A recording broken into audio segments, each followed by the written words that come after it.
ওটা পরের ব্যাপার। এটা ধন্যবাদ না স্যার।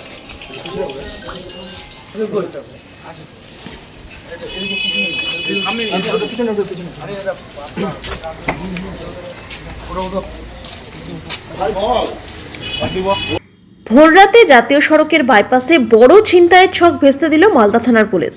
ছিনতাইয়ের পরিকল্পনা করতে জড়ো হওয়া 4 সশস্ত্র দুষ্কৃতীকে গ্রেপ্তার করা হয়েছে। ধৃতরা হল বিজয় কর্মকার, সুজিত কর্মকার, রনি দাস এবং জিৎ ঘোষ।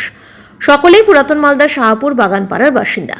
পুলিশ সূত্রে জানা যায়, বৃহস্পতিবার ভোররাতে রশিলাদাহ বাগানপাড়া সংলগ্ন 12 নম্বর জাতীয় সড়কের বাইপাসে তারা ছিনতাইয়ের প্রস্তুতি নিচ্ছিল। বিশেষ সূত্রে খবর পেয়ে মালদা থানার পুলিশ দ্রুত অভিযান চালিয়ে 4 জনকেই পাকড়াও করে। তাদের কাছ থেকে উদ্ধার হয় ধারালো অস্ত্র, লোহার রড, নাইলনের দড়ি এবং টর্চ লাইট। তদন্তে জানা গিয়েছে, তারা বাইপাসে কোনো গাড়ি বা পণ্যবাহী লরিকে টার্গেট করেছিল, কিন্তু পরিকল্পনা কার্যকর হওয়ার আগেই পুলিশের তৎপরতায় ধরা পড়ে যায়। বৃহস্পতিবার দুপুর 2টো নাগাদ ধৃতদের মালদা জেলা আদালতে পেশ করা হয়। ওটা পরের ব্যাপার। এটা ধন্যবাদ না স্যার।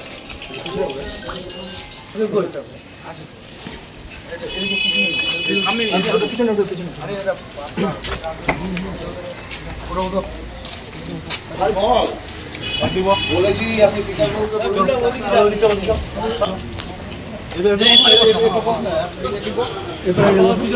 আনন্দদা মেডিকেলটা একটু করে দিতে হবে, যাবা নাম যাবো মেডিকেলটা করিয়ে দিই। চল চল চল ফটাফট উঠতো উঠবো।